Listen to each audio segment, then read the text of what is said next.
नमस्कार। आज हम बात कर रहे हैं विंग्स ऑफ फायर की। और दिलचस्प बात यह है कि ये नाम दो बिल्कुल अलग-अलग किताबों का है। जी हाँ। एक तो है डॉक्टर एपीजे अब्दुल कलाम की आत्मकथा, बहुत मशहूर। और दूसरी है ट्वीट टी सदरलैंड की एक फिक्शन सीरीज। बिल्कुल। तो आज हम इन्हीं दोनों पर बात करेंगे। हमारे पास जो जानकारी है उसके आधार पर देखते हैं कि ये दोनों विंग्स ऑफ फायर क्या हैं और क्यों अहम हैं। हाँ, मजेदार तुलना हो सकती है ये। तो डॉक्टर कलाम की किताब से शुरू करते हैं। बिल्कुल विंग्स ऑफ फायर। बिल्कुल। श्रुत, इसे सिर्फ आत्मकथा नहीं मानते, बल्कि एक तरह से प्रेरणा की कहानी कहते हैं। सही है। डॉक्टर कलाम मतलब भारत के 11 राष्ट्रपति, मिसाइल मैन, भारत रत्न। उनकी कहानी तो अपने आप में ही बहुत खास है। जी। और किताब जैसा कि पढ़ने में आया है, उनके बचपन से शुरू होती है तमिलनाडु का रामेश्वरम। हाँ, एक छोटा सा कस्बा, साधारण परिवार। पिता जैनुलाब्दीन, वो नाविक थे। माँ आशी अम्मा। लेकिन घर का माहौल, वो कहते हैं, बड़ा मिला जुला था। मतलब धार्मिक सहिष्णुता थी, मेहनत थी। हाँ, और वो बचपन के किस्से भी है ना, जैसे अखबार बेचना। जी। और पिता का सुबह 4 बजे उठ जाना, नमाज पढ़ना, फिर नारियल के बाग जाना। और ये भी कि उनके पिता के पास अलग अलग धर्मों के लोग सलाह लेने आते थे। मंदिर के पुजारी पक्षी लक्ष्मण शास्त्री उनके पिता के अच्छे दोस्त थे। ये बातें उनके शुरुआती जीवन मूल्यों को दिखाती हैं। बिल्कुल। ये संघर्ष और ये माहौल, इसी ने शायद उन्हें गढ़ा। लेकिन फिर शिक्षा की तरफ उनका रुझान कैसे हुआ, इसमें शिक्षकों का बड़ा हाथ रहा होगा। हाँ, बिल्कुल। स्रोतों में शिव सुब्रमण्य अय्यर का जिक्र खास तौर पर है। अच्छा, वही जिन्होंने उन्हें विज्ञान के लिए प्रेरित किया। हाँ, और सिर्फ प्रेरित ही नहीं किया, बल्कि वो किस्सा भी है कि कैसे उन्होंने सामाजिक दायरे तोड़कर कलाम को अपने घर पर खाना खिलाया था। ओह हाँ, जब उनकी पत्नी हिचक रही थी। ये छोटी छोटी बातें बहुत कुछ सिखाती हैं। सही कहा। फिर रामनाथपुरम के श्वार्ट्स हाई स्कूल, त्रिची का सेंट जोसेफ कॉलेज, वहां भी यादुराई सोलोमन जैसे शिक्षक मिले। मतलब सही गुरु मिलना कितना जरूरी होता है। जी। और फिर वो Madras institute of technology, MIT। हम्म। लेकिन वहां दाखिले के लिए पैसों की जरूरत थी। और तब उनकी बहन जोहरा ने अपने गहने गिरवी रख दिए थे। हाँ, ये त्याग दिखाता है कि परिवार का साथ कितना मायने रखता है। यहाँ से उनकी इंजीनियरिंग की पढ़ाई शुरू हुई, पर रास्ता आसान नहीं था। हाँ, पढ़ने में आया है कि वो असल में तो वायुसेना में फाइटर पायलट बनना चाहते थे। जी, उनका सपना था। लेकिन वो इंटरव्यू में शायद 9वें नंबर पे रहे और जगह सिर्फ 8 थी। ओह, ये तो बड़ी निराशाजनक बात रही होगी। बिल्कुल। काफी निराश हुए थे वो। फिर वो दिल्ली आए, रक्षा मंत्रालय के DTDNP एयर से जुड़े। बाद में बैंगलोर गए, ADE में। Aeronautical development establishment. हाँ, वहां उन्होंने होवरक्राफ्ट पर काम किया था, नंदी नाम का। हाँ, भारत का पहला स्वदेशी होवरक्राफ्ट। मतलब वो प्रोजेक्ट बहुत कामयाब तो नहीं हुआ, पर अनुभव तो मिला ही। और शायद यहीं उनकी मुलाकात डॉक्टर विक्रम साराभाई से हुई। जी हाँ, ये एक बड़ा मोड़ था। डॉक्टर साराभाई ने ही उन्हें इनकोस्पार में शामिल किया, जो बाद में इसरो बना। तो यहाँ से उनकी रॉकेट वाली कहानी शुरू होती है। बिल्कुल। डॉक्टर साराभाई एक तरह से उनके गुरु बन गए। फिर वो ट्रेनिंग के लिए नासा भी गए। हाँ, मैंने भी पढ़ा। Langley, Goddard, Wallops Island. और वहां वॉल ऑप्स में उन्होंने टीपू सुल्तान के रॉकेट्स का एक पेंटिंग देखा था। ये बात उन्हें शायद बहुत दिलचस्प लगी होगी कि रॉकेट तकनीक भारत में पहले भी थी। अच्छा, ये तो रोचक बात है। हम्म। फिर भारत आके उन्होंने स्वदेशी रॉकेट कार्यक्रम पर काम शुरू किया। जी। पहले रोहिणी साउंडिंग रॉकेट्स, और फिर सबसे बड़ा project SLV-3 satellite launch vehicle. और इसके सफल लॉन्च ने भारत को स्पेस क्लब में शामिल कर दिया, है ना? बिल्कुल। ये डॉक्टर कलाम के नेतृत्व और पूरी टीम की मेहनत का नतीजा था। स्रोत बताते हैं कि ये उनके करियर का एक अहम पड़ाव था। और इसी के बाद शायद उनका मिसाइल मैन वाला सफर तेज हुआ, DRDO में उनका काम। हाँ, फिर वो DRDO वापस आए और integrated guided missile development programme यानी IGM-DP शुरू किया। अग्नि, पृथ्वी, आकाश, त्रिशूल, नाग, ये सब मिसाइलें उसी प्रोग्राम का हिस्सा थीं। जी, ये सिर्फ हथियार नहीं थे, ये भारत की आत्मनिर्भरता और तकनीकी ताकत का सबूत थे। ये तो हुई उनके करियर की बातें, लेकिन किताब में उनके जीवन दर्शन पर भी काफी जोर है ना? बहुत ज्यादा। गुड रीड्स पर उनके कुछ कोट्स भी काफी पॉपुलर हैं। जैसे वो कहते हैं, सपने वो नहीं जो आप नींद में देखें। सपने वो हैं जो आपको नींद ही ना आने दें। हाँ, ये तो बहुत मशहूर है। बिल्कुल। ये उनकी पूरी जिंदगी का फलसफा लगता है। या जैसे वो कहते हैं कि हम सब अपने अंदर एक दिव्य अग्नि लेकर पैदा हुए हैं, और हमें उस अग्नि को पंख देने हैं। Wings of fire. हाँ वही। मतलब आध्यात्मिकता और विज्ञान, वो इन दोनों को जोड़कर देखते थे। उनका नजरिया भी मतलब मुश्किलों को देखने का, वो कहते हैं कि कठिनाइयों से डरना क्यों, वो तो आत्मनिरीक्षण का मौका देती हैं। सही कहा। शायद इसीलिए वो वायुसेना वाली असफलता से उभर पाए।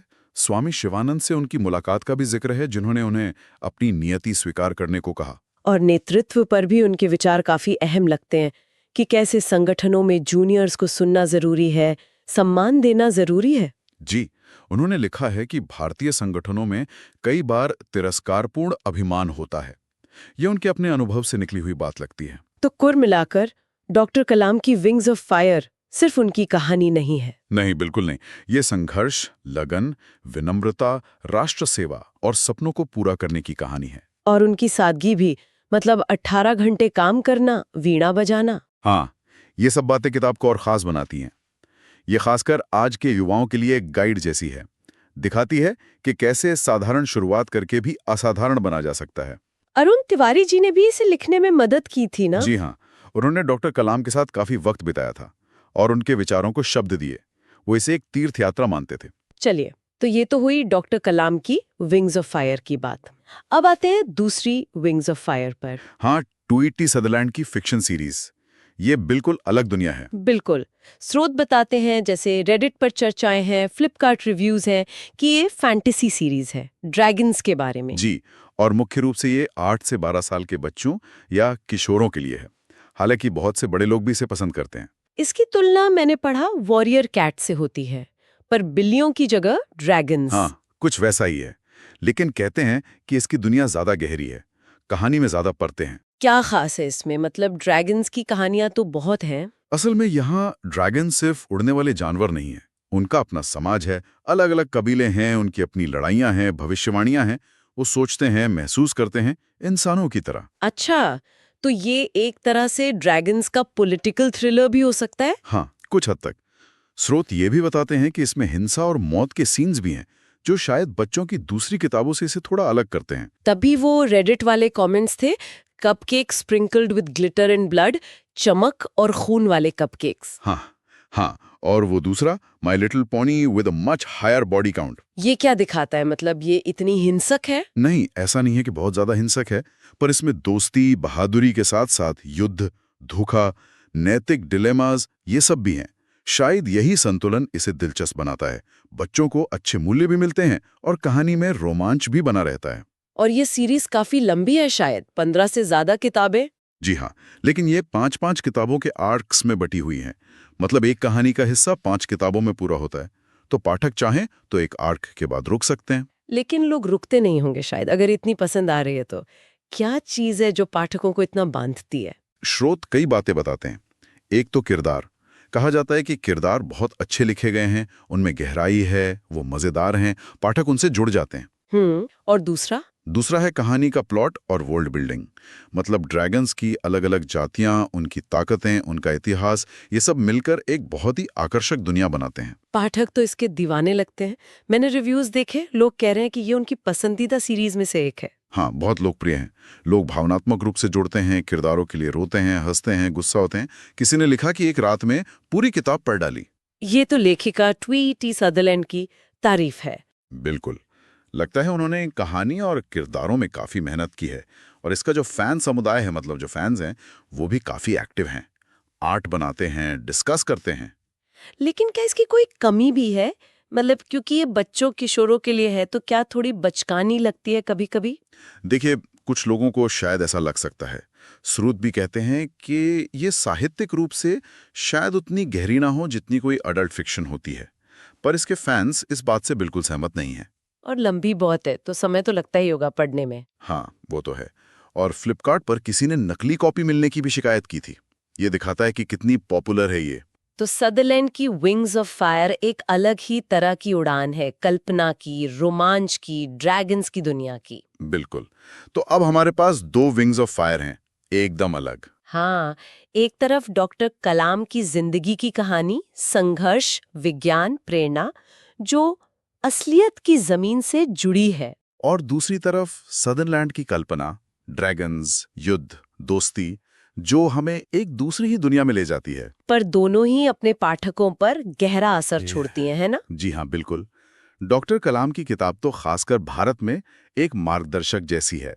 वो आपको मेहनत करने, सपने देखने और देश के लिए कुछ करने की प्रेरणा देती है। और सदरलैंड की सीरीज वो मनोरंजन करती है, कल्पना को जगाती है, शायद किरदारों के जरिए भावनाओं और रिश्तों को समझने में मदद करती है। सही कहा। फिक्शन का भी एक अपना अलग महत्व है।